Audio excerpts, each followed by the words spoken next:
Jean Jaurès a écrit « L'histoire enseigne aux hommes la difficulté des grandes tâches et la lenteur des accomplissements, mais elle justifie l'invincible espoir. » Dans cette émission, vous rencontrerez des gens qui espèrent au devenir collectif du milieu forestier, des gens qui mettent leurs valeurs sociales et environnementales de l'avant pour notre avenir.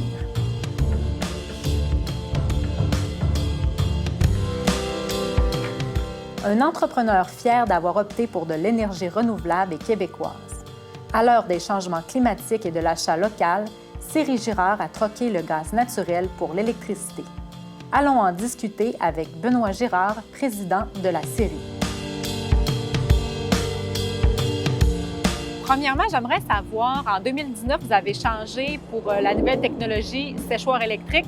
Comment ça fonctionne, M. Girard, tout ça? Et si on peut comparer, c'est un petit peu comme à vos maisons, vos convecteurs. On a un régulateur qui nous dit au convecteur d'envoyer le courant au convecteur. Bien, les séchoirs, c'est la même chose. Quand on a besoin de chaleur, on a des éléments chauffants qui vont donner la chaleur qu'on a besoin pour faire nos cycles de séchage. OK. Puis là, derrière nous, c'est ce qu'on voit, là. Si on peut regarder ici au toit du séchoir, on a des éléments électriques, comme les plaintes de chauffeurs qu'on a à la maison. On se trouve à avoir 3 stages, 400 kW, 800 kW et 1200 kW. On a 1,2 MW par séchoir. Puis là, présentement, on a 6 cellules de séchage. Puis combien de bois vous faites sécher, là? 120 000 pieds par séchoir. OK. Pour une capacité annuelle d'environ 70 millions de PMP mesure de production.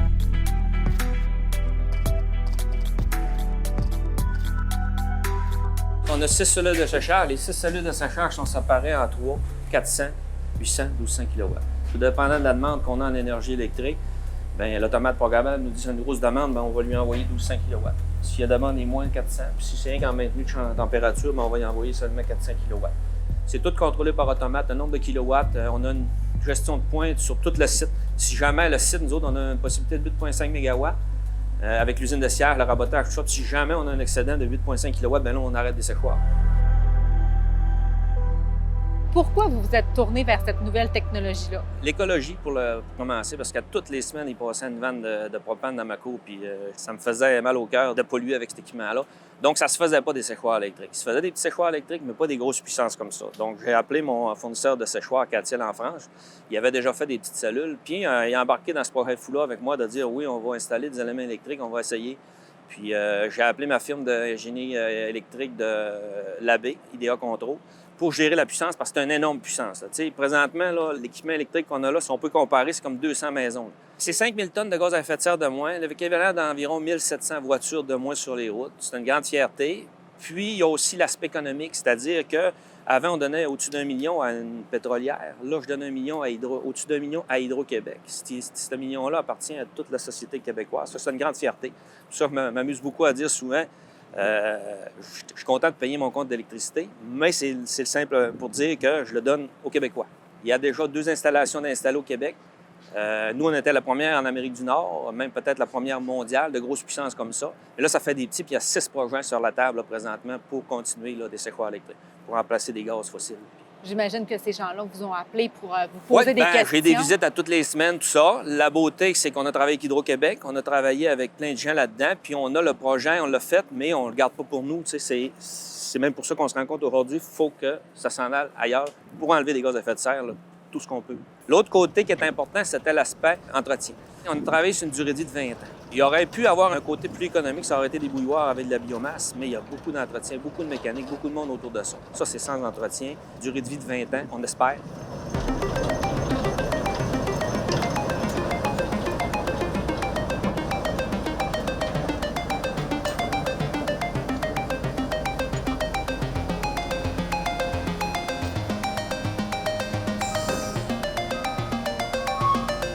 Le chargement, on le met sur les trains de chargement, puis il sèche déjà à l'air. Okay. Moi, juin, juillet, août, c'est fou, là, ça sèche à l'air. Mais pour un bon modèle, comme on... Pour le chargement complet, oui. OK, 28 heures. Tout le chargement que tu as vu tantôt, oui. 28 heures, minimum, c'est le record, ça veut dire. Après ça, on fait du 100 heures en hiver dans le sapin. Le sapin baumier est très dur à sécher, beaucoup d'eau à l'intérieur. Présentement, le séchoir est en fonction, donc l'air circule comme ça. On fait 3 heures sur un sens, 3 heures sur l'autre. Rotation de l'air, on a un ventilateur dans le haut. On a les éléments électriques qui sont ici, là, qui poussent la chaleur dans le séchoir. On a les sondes de température qui nous donnent la température du chargement. Présentement, on a les auvents qui sont ouverts pour extraire de l'humidité.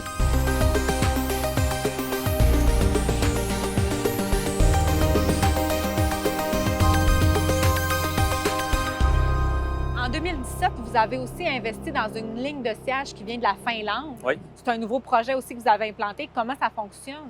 Ça fonctionne, c'est maximiser le plus de la bille. C'est de sortir le plus de volume de PMP de la bille. Pour donner un exemple, avant qu'on installe la machine, ça prenait environ 4,5 mètres cubes de bois pour faire un 1000 pieds. Là, présentement, on est aux alentours de 3,5, 3,6 mètres cubes pour le même 1000 pieds de bois. Donc, on récupère énormément la fibre. Ça se fait par un logiciel de gestion qui fait une vision 3D de la bille puis qu'on va la scier en courbe. Puis des fois, la scie en courbe, on dit « Ouais, mais on scie du bois courbe, ça n'a pas de bon sens. » Mais on scie la courbe dans le sens naturel du bois. Quand on le remet dans le séchoir, le bois revient à la normale, donc il revient bien droit. Fait que ça fait du bois, plus on le scie croche, plus il revient droit au séchage. Donc, c'est pour ça qu'on a investi. Puis vous comprenez que 3,5 mètres cubes pour un 1000 pieds, puis 4,5 mètres cubes pour un 1000 pieds, quand on sait qu'un 1000 pieds de bois coûte 70 bien, ça baisse les coûts de production énormément. C'est pour ça qu'on a investi dans cette technologie-là. Le système 3D fait au Québec par une compagnie de la Beauce, c'est le cerveau de la machine est québécois. Là, ce qu'on va faire, on va rentrer, ça fait beaucoup de bruit. On va aller tout de suite à la cabine d'opérateur.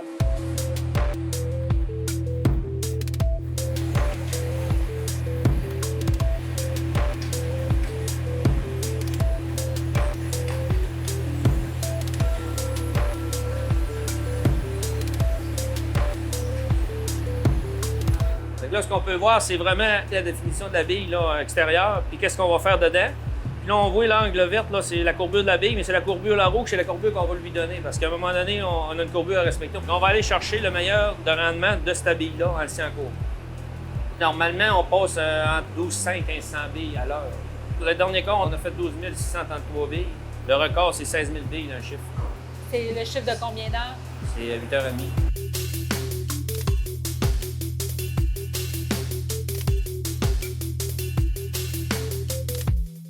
Il y a un autre laboratoire, on va dire ça comme ça, là, qui est installé ici. C'est la vision 3D, c'est ça? Oui, c'est ça. Au niveau du classement des pièces de bois, quand le bois est séché, on le rabote.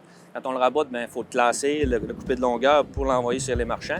Bien, là, on a installé une vision artificielle qui va nous donner vraiment le classement de la pièce de bois. C'est pas des choses qui sont nouvelles, mais c'est des choses qui sont vraiment à jour là, présentement. Là. Il y a eu de l'évolution énormément là-dedans. Là. Ça fait peut-être 10 ans que ça existe, là, mais là, on est vraiment à jour. On a vraiment une vraie belle vision là, des pièces de bois 3 dimensions.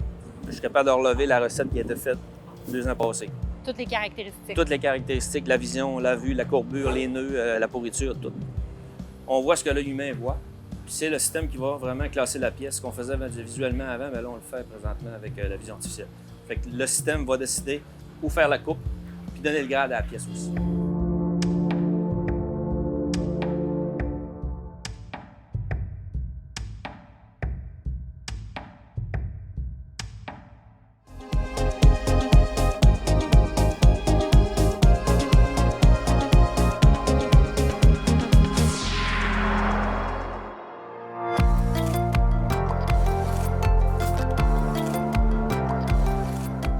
Améliorer les conditions de la main-d'œuvre et optimiser la chaîne de production est un souci constant pour la pépinière Boucher de Saint-Ambroise.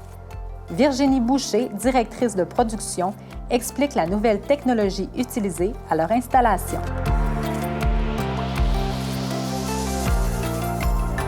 J'aimerais qu'on parle un petit peu de la nouvelle technologie que vous utilisez depuis 2019. On ensemence à facteur réduit grâce à des petits cabarets qui contiennent 288 petits plants qu'on, via maturation, on les transplante ensuite à 30 jours. On passe par des robots qui ont une technologie bien précise pour venir chercher ces 288 plants-là, rangés par rangée, puis les transplanter dans nos 5 types de récipients qui finissent la saison. Et pourquoi utiliser une nouvelle technologie comme ça? Qu'est-ce que ça vous permet de faire? Au départ, on a pensé à cette méthode pour réduire l'étape d'éclaircie-repiquage, qu'on appelle. Ça a été une grosse manipulation pour nos travailleuses ici. Majoritairement des femmes, les récipients étaient très, très lourds. Puis ça nous permettait de réduire les problèmes musculo-squelettiques. Et ensuite, ça a pu aussi régler un problème de main-d'œuvre. Côté quantité, là, on peut produire sur une plus courte période, ce qui permet de faire prolonger la saison pour avoir des plants plus forts, de meilleure qualité.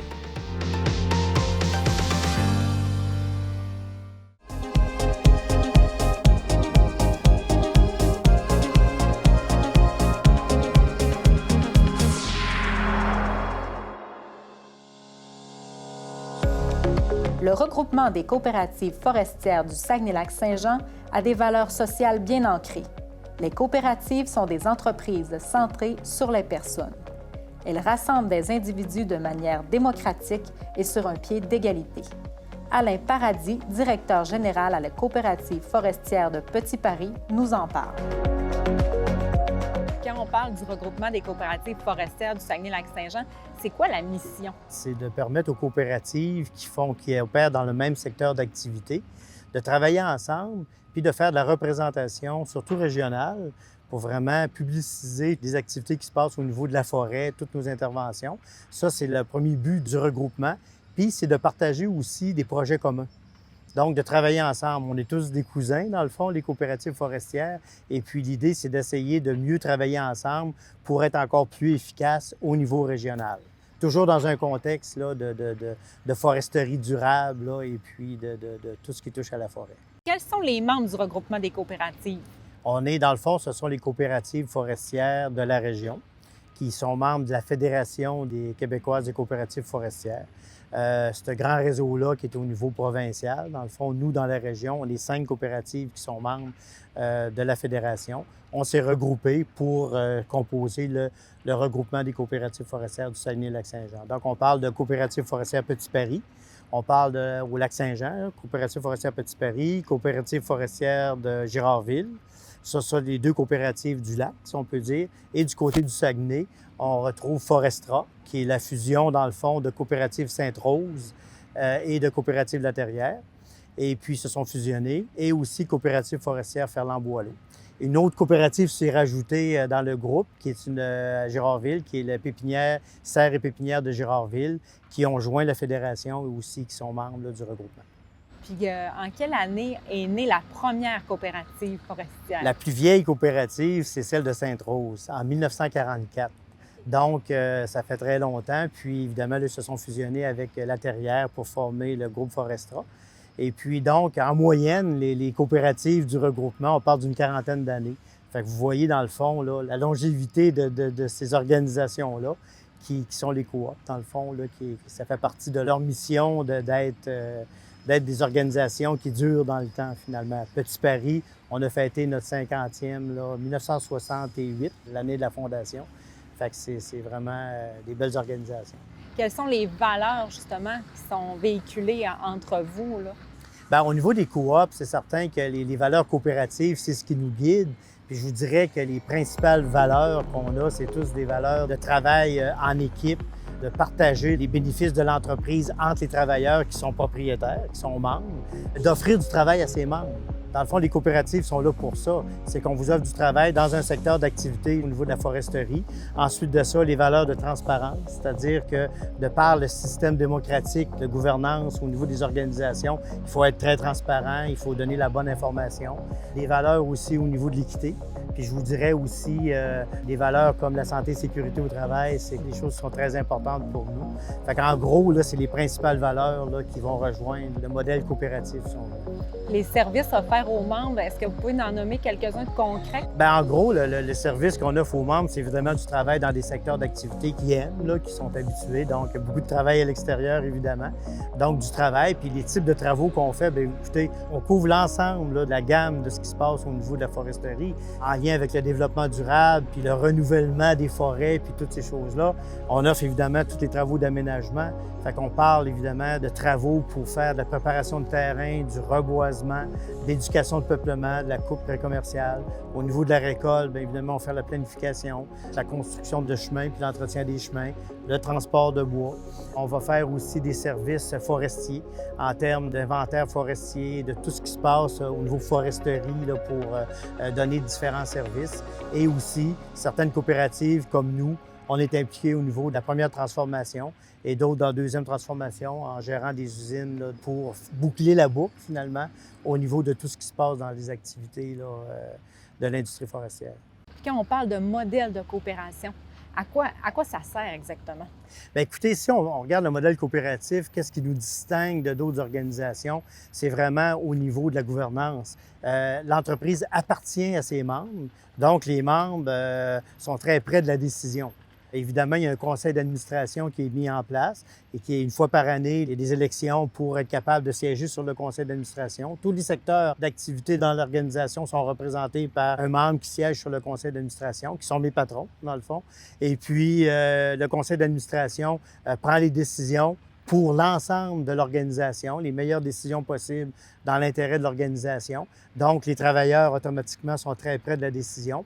Puis, une fois par année, bien, l'Assemblée générale permet à l'ensemble des membres de venir prendre des décisions, de voter sur des grands enjeux pour la coopérative. Fait que c'est un modèle qui est vraiment très intéressant pour les travailleurs.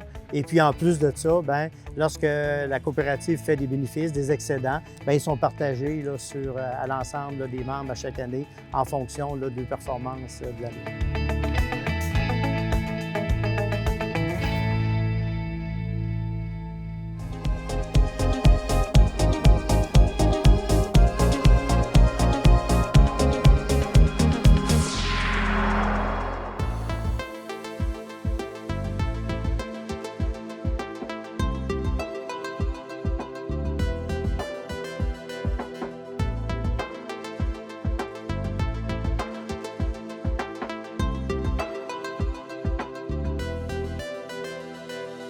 On est une petite école, donc 70 élèves, on connaît nos élèves par cœur, on sait c'est qui leur père, leur mère, on sait où ils travaillent, on connaît l'horaire de travail de nos élèves. Puis c'est la force de l'école Le Tournant, c'est qu'on est une grosse famille, on s'aime, on se tient serré. Parce que nos élèves, on se le cache pas, ont eu des parcours scolaires difficiles ou différents. Donc c'est des jeunes qui ont soit passé par le parcours de l'école d'adaptation scolaire toute leur vie, ou ils ont fait du régulier, puis après ça, là, pour X raisons, sur une adaptation scolaire. C'est ici que la magie opère, l'atelier d'ébénisterie. À l'école Le Tournant, on offre l'option ébénisterie, mais on a aussi l'option marché vert, marché de Noël. Moi, c'est ce que je m'occupe ici, le marché de Noël. Le marché de Noël, c'est différents produits, différents projets qu'on va vendre justement au marché Wahlberg. Puis après ça, ça va se transformer en marché du printemps, où là, on va produire des choses comme des bacs à fleurs, des semis. Donc, tous les projets qui font grandir la motivation scolaire des jeunes, qui les forcent à venir à l'école parce qu'ils aiment ça faire l'ébénisterie, ils aiment ça venir en chasse et pêche, ils aiment ça faire des projets. Fait qu'on a des jeunes qui sont impliqués, qui sont capotés, puis qui aiment ça, là, les projets qu'on fait. Cette machine-là, c'est faite au pays par un enseignant là, d'une autre école. C'est une machine à pression, donc là, la pression ici monte. Ça va permettre de pouvoir aspirer l'air. Dans le fond, ce que ça fait, c'est que ça nous permet d'avoir une feuille uniforme, puis surtout là, de tout enlever l'eau là, de la feuille de papier, d'avoir un beau mélange. C'est ici. Toute l'eau est aspirée par un principe de succion là, de la petite machine. C'est ici. Puis on a une belle feuille. Celle-là est quand même assez épaisse, ça va faire une feuille plus cartonnée. Et voilà. Donc, on a une carte de Noël comme ça ici. Et nous, on colle un papier de riz à l'intérieur. C'est toujours géré entre, bon, on fait-tu de l'académique, on fait-tu des projets scolaires, des projets. Fait que c'est des jeunes, moi, qui viennent pas du tout à l'école, mais ils viennent juste, mettons, faire de l'ébénisterie. Fait que là, on part de là. Viens en ébénisterie. Ben demain, essaie donc de venir dans ton cours de français un peu plus. Puis, on s'en sert comme levier. Les jeunes, ils découvrent qu'ils sont manuels, qu'ils sont bons, qu'ils sont assez fiables, puis on peut leur faire confiance pour utiliser des machines-outils, parce que c'est des grosses machines qu'on trouve dans toutes les shops d'ébénisterie. Là. On les forme, on les accompagne, puis au final, bien, on est capable de leur confier une tâche en toute confiance. C'est vraiment une belle évolution là, dans les savoir-vivre, dans les savoir-être de ces jeunes-là.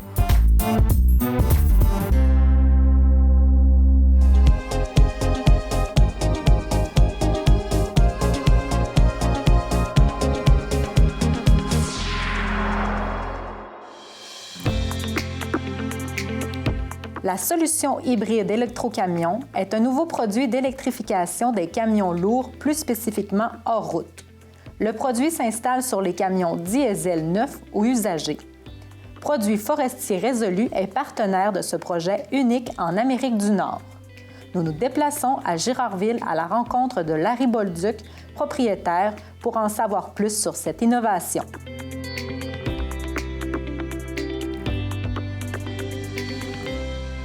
Tout d'abord, parlez-nous de vous et de votre parcours. Qu'est-ce qui vous a amené là? Dans le camion en route, on a déjà un frein électromagnétique depuis des années. C'est ce qui nous aide à freiner quand on descend des côtes ou qu'on veut ralentir pour rencontrer quelqu'un.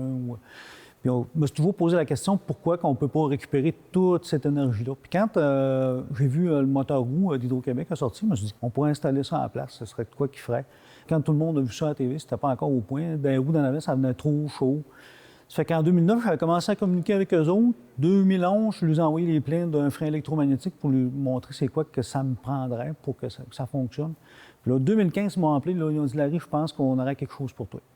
De la manière que vous voulez l'installer, ça n'a pas fait tout de suite. Fait qu'on a changé vraiment la manière d'adapter le moteur. C'est encore mieux parce qu'on peut prendre...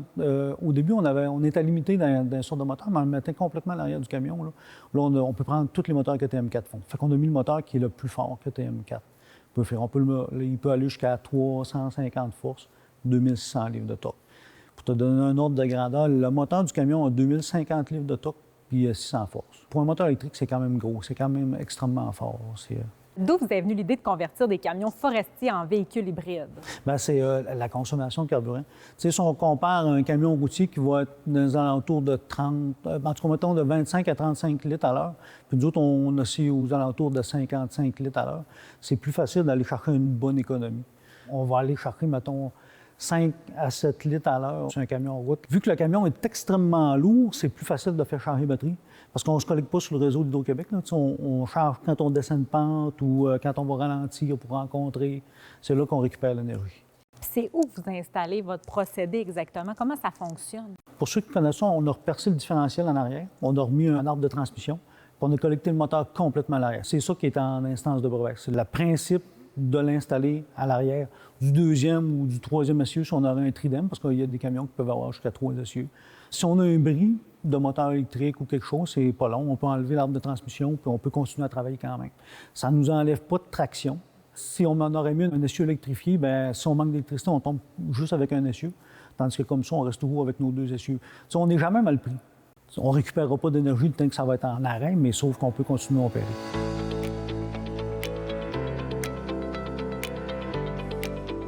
Quels sont les avantages du procédé? Bien, les avantages avec le moteur électrique, il n'y a pas juste l'économie de carburant, il y a l'économie des freins, il y a l'économie du moteur, de la transmission, parce que quand le moteur électrique travaille, lui, il est comme en moteur assist, si on veut. Là. Quand lui pousse en arrière du camion, bien, le moteur en avant travaille moins fort, la transmission travaille moins fort. Toutes les composantes du camion sont moins sollicitées, ça fait qu'il va avoir une plus grande durabilité. Tu as moins besoin de changer les freins souvent, parce que nous autres, on change les freins, je te dirais, facilement une fois par année. Fait que là, les freins durent plus longtemps.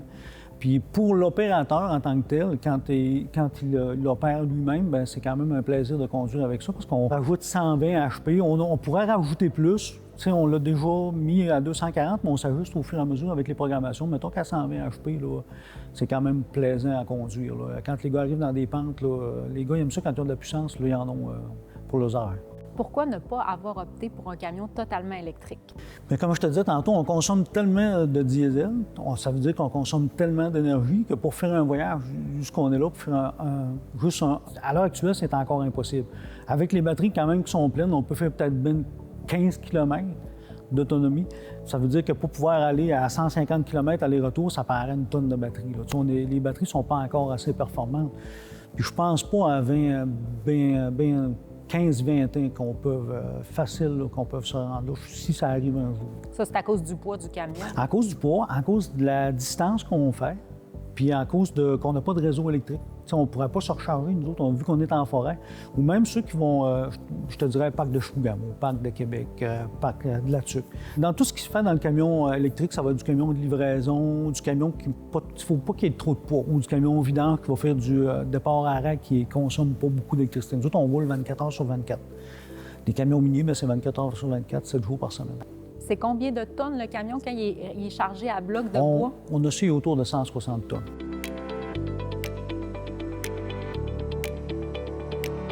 Qui vous a aidé à réaliser ce projet-là? Quand on a commencé au départ, on avait une bonne table de concertation. On avait FP Innovation, on avait Kenworth Québec, on avait Cummins Canada, On avait LTS Marine, ça, c'est lui qui a installé le système. C'est lui qui m'a vendu les premières batteries puis qui a fait l'intégration du système au complet, tout l'électrique, l'ordinateur, la programmation, parce que la programmation, c'est vraiment une école, là. Puis à l'heure actuelle, est-ce qu'il y a des partenaires qui sont avec vous ou vous êtes vraiment le seul à bâtir cette technologie? Je suis encore seul, mais j'ai plusieurs offres, là. Depuis un petit bout, là, j'ai plusieurs offres. On va continuer. Nous autres, le but d'Électrocamion, c'est de fabriquer des kits puis d'avoir des installateurs un petit peu partout au Canada ou même aux États-Unis. On va au fur et à mesure. Mais c'est de fabriquer un kit, un camion tel modèle, on va t'envoyer ce qu'il faut pour l'installer puis de former quelques garages pour faire l'installation. Parce que, tu sais, pas y a les distances, à un moment donné. Si on veut avoir un installateur en Abitibi, un installateur à Montréal, tout dépendant. Mais je te dirais que ce ne sera pas un système qui est bon pour aller en Alberta dans les plaines, là. Ça prend absolument, tu sais, il faut qu'il y ait des pentes, il faut qu'il y ait du terrain accidenté, si tu veux, là. Puis on parle de lutte au changement climatique. Qu'est-ce que ce procédé-là va permettre? Bien, ce que je te dirais, dans le camion forestier, vu que nous autres, on opère environ 3500 heures par année, on parle de 60 tonnes de carbone. Quand on va dans le minier qui opère à l'année, on va à 220 tonnes de carbone. D'un camion forestier, ça va être aux alentours de entre 20 et 25 000 litres d'économie de carburant par année. C'est quand même beaucoup. Tu sais, si tu compares à une auto électrique, là, ça équivaut à une quinzaine d'autos électriques qui se promènent sur la route. Mais il y a toujours l'avantage que nous autres, on n'utilise pas le réseau d'Hydro-Québec. Ça ne vaudrait pas la peine pour partir une fois par semaine, de faire charger batterie puis faire 8-9 km. Mais c'est un bon coup, c'est bon pour l'environnement. Oui, vraiment. Puis, comment vous voyez l'avenir pour votre entreprise? Bien, j'espère de pouvoir en installer sur les camions forestiers, sur les camions miniers, mais aussi sur les camions de route. Comme je te disais tantôt, avec qu'on puisse avoir des batteries assez puissantes pour pouvoir opérer tout le temps, je pense qu'on a le temps d'en installer un bon paquet.